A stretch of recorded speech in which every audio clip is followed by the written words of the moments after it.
देवताओं की सभा बैठी और देवताओं की सभा में एक निर्णय किया गया कि ऐसा कोई वीर पैदा हो जो गुरुदेव शुक्राचार्य से उनकी विद्या सीख कर आए, क्योंकि विद्या नहीं सीखेंगे तो बराबर का युद्ध होगा ही नहीं। सब कौन जाए उस मान में, कौन घुसेगा शेर की मान में, कौन घुसेगा। तब गुरुदेव बृहस्पति के पुत्र विरोचन ने बीड़ा उठाया कि मैं जाऊंगा। वो विरोचन शुक्राचार्य जी आज आपकी सेवा के लिए आया हूँ, चेला बनने के लिए। बोले ठीक है बन जाओ, मुझे कोई दिक्कत नहीं है। तो पहले गुरुकुल में एक सिस्टम था कि जो भी चेला बनता था उसको सबसे पहले गाय चराना पड़ती थी। सबसे पहले कहाँ जाएगा वो, गाय चराने। अब गुरुदेव शुक्राचार्य जी ने विरोचन को अपने आश्रम की गाय सुपुर्द कर दी। बोले गाय ले जाओ और चराओ। अब कुछ दिन तक चराता रहा, सेवा करता रहा मन से। अब इतने दिन में राक्षसों को पता लग गया कि ये ब्राह्मण नहीं है, ये तो गुरुदेव बृहस्पति का पुत्र विरोचन है और हमारे साथ विद्या सीखने के लिए आया है गुरु महाराज के पास। और अगर ये विद्या सीख गया तो कभी हम देवताओं को पराजित नहीं कर सकेंगे। तब राक्षसों ने एक दिन छल से विरोचन को जंगल में समाप्त कर दिया। अब जो शुक्राचार्य जी की जो पुत्री थी उसका नाम था देवयानी। वो देवताओं का पुत्र था। विरोचन इतना सुंदर था कि देवयानी ने उस विरोचन को अपना पति अंदर से स्वीकार्य कर लिया था कि अगर शादी करूंगी तो मैं इसी से करूंगी। अब शाम को लेट हो गया, इतनी देर हो गई, मर गए वो तो रास्ते में। गायें आ गई लेकिन विरोचन नहीं आया। अब रात को 9 बज गए, 10 बज गए, 11 बज गए। वो बेचारे बेटी अंदर जाए बाहर आए, अंदर जाए बाहर आए। पिताजी ने पूछा बेटा क्या हुआ, इतनी परेशान क्यों है। बोले आपका चेला नहीं आया। बोले आ जाएगा। अच्छा रुक गया होगा। बोले नहीं ध्यान लगा के देखो कहाँ है वो। बोले तुझे इतनी क्या जल्दी है, तुझे क्या काम है इससे। बोले मैं उसको अपना पति स्वीकार कर चुकी हूँ, अगर वो नहीं आएगा तो मैं भी भोजन नहीं करूँगी। तब गुरुदेव ने ध्यान लगाया शुक्राचार्य जी ने, और ध्यान लगाते उनको 1 मिनट में पता लग गया कि वो फलाने जंगल में मरा हुआ पड़ा है। अब गुरुदेव ने कहा वो तो मर गया। बोले जिंदा करो, तुम तो जानते हो। तो चेलों से उसको बुलवाया विरोचन को, और रात को शुक्राचार्य ने उसको जिंदा कर दिया। अब जब जिंदा होकर सुबह दूसरे दिन वापस गाय चराने गया तो राक्षसों ने देखा कि ये तो वो गड़बड़ हो गई, अपना काम कार्यक्रम सब फेल हो गया, कैसे मारना इसको। अब कुछ दिन निकले, उसके बाद उन राक्षसों ने उस विरोचन को जंगल में मार डाला और मार करके उसको जला दिया। देखना जब यहाँ समझना, हमारा साइंस बता रहा हूँ मैं आपको, जिससे पढ़े लिखे लोग भी यहाँ बहुत बैठे हैं। हमारा विज्ञान कहाँ तक था और कहाँ तक है, वो डॉक्टर हमारे आज तक वहाँ पहुँच ही नहीं सकते। तो जब उसको जला दिया, अब रात में आया नहीं विरोचन। रात में फिर परेशान हो गई बेचारी देवयानी, कहाँ है मेरा पति। तो पिता को कहा, बोले पिताजी ढूंढो। तो जैसे ध्यान लगाया, बोले बेटा अभी तो उसका राखोड़ा पड़ा है। हाँ वो भी नहीं है। बोले उसको जिंदा करो। अब वो राखोड़े को समेट करके गुरुदेव ने बुलवाया अपने आश्रम में, और राक्षसों ने देखा कि अब गुरु महाराज अगर राखोड़ा छोड़ेंगे तो इससे भी गुरु महाराज जिंदा कर देंगे। तो देखना चेले कितने खतरनाक होते हैं, गुरु इतना खतरनाक नहीं होता है, चेले कितने खतरनाक होते हैं ये बता रहा हूँ मैं आपको। अब उस समय तक सब लोग शराब पीते थे, सभी लोग, गुरुदेव शुक्राचार्य जी भी पीते थे। तो चेलों ने वो राखोड़ी उठाई विरोचन की, वो गुरु महाराज 1 नंबर आपके लिए बना के लाए हैं आज।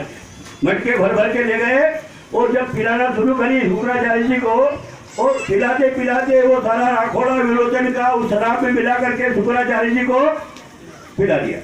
बोला इतना बड़ा धोखा गुरुदेव शुक्राचार्य जी के साथ हो सकता है तो तुम और हम कौन है। जब रात में सपने में देखा, ध्यान लगा करके, बोले बेटा वो तो मेरे पेट में घूम रहा है, अब उसको कैसे जिंदा करूं। बोले मैं नहीं जानती, अगर वो जिंदा नहीं होगा तो मैं अपने प्राण त्याग दूंगी। तो बोले वो तो पहले तेरे को मैं विद्या सिखा देता हूँ, तो तू एक काम करना, मेरा पेट चीर करके उसका सारा मटेरियल सामान बाहर निकाल देना, एक कुंडे में डाल देना, मैं बात का काम नहीं करूँगा, तेरे बस का नहीं है। तो बोले खाली मुझे जिंदा कर देना। तो शुक्राचार्य जी ने देवयानी को विद्या सिखाई। देवयानी ने शुक्राचार्य जी का पेट चीरा, तो वैसे शुक्राचार्य जी के प्राणांत हो गए और शुक्राचार्य जी के पेट में से सारा माल बाहर निकाला और निकाल करके बेटी ने बाप को वापस जिंदा कर दिया और शुक्राचार्य जी ने उस भस्मी से वापस विरोचन को खड़ा कर दिया। बोलो शुक्राचार्य जी महाराज की जय। ऐसी विद्या है हमारे संसार में, ये इस धर्म की। ये कर सकते हैं डॉक्टर? अरे तो कोरोना वाले को जिंदा नहीं कर सकते, भस्मी से क्या जिंदा करेंगे? हाथ ऊंचा कर देते, हमारे बस की बात नहीं है। अब देखना आगे की घटना। अब देवयानी ने कहा, बोलेंगे मैं आपको पति स्वीकार कर चुकी हूँ, आप मेरे साथ विवाह कीजिए। तो विरोचन ने कहा कि मैं, तू मेरे गुरु की बेटी है इसलिए मेरी बहन लगती है। क्या लगी वो? बहन लगती है और बहन के साथ मैं विवाह नहीं कर सकता। अब उस बेटी को इतना क्रोध पैदा हुआ कि उसने उस विरोचन को श्राप दे दिया। बोले तुम क्या चाहते हो? बोले मैं तो विद्या सीखने आया था, विद्या मेरे से गुरु महाराज से मुझे मिली। तो बोले जाओ, तुमने जो विद्या सीखी है वो विद्या तुम्हारे काम में नहीं आएगी। तो उस ब्राह्मण को क्रोध पैदा हो गया और ब्राह्मण ने कहा कि हे देवी, तेरे बिना सोचे समझे मुझे जो श्राप दिया है, जहाँ मैं तुझे श्राप देता हूँ कि तुझे कभी शादी के लिए ब्राह्मण लड़का मिलेगा ही नहीं। बाद में उसकी लड़की राजा ययाति की छत्री से विवाह किया गया था। वो भागवत में बहुत बड़ी कथा आई है इसकी। तो शुक्राचार्य जी को इतना दुख पैदा हुआ अंदर से कि मैंने इतनी मेहनत करी, इसको जिंदा करा, इसको विद्या सिखाई।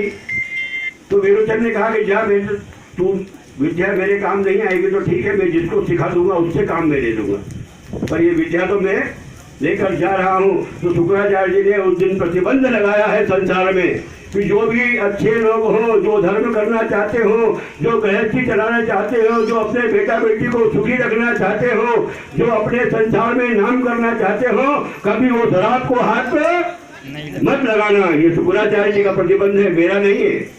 मैं तो खाली आपको सुना रहा हूँ कि जब मेरे जैसे व्यक्ति के साथ धोखा हो सकता है, वो तो सतयुग के थे, हम तो कलयुग के हैं, तो हम लोग कौन हैं?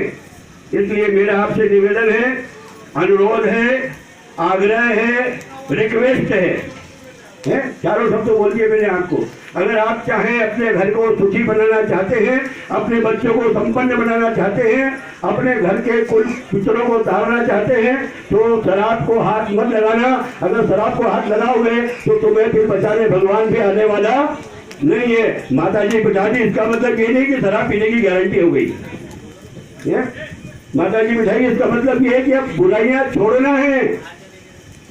इसलिए मेरा पूरे चौहान परिवार सहित जामिया वालों से निवेदन है कि माता जी की पूर्णावती में एक एक बुराई छोड़ देना अपने जीवन की।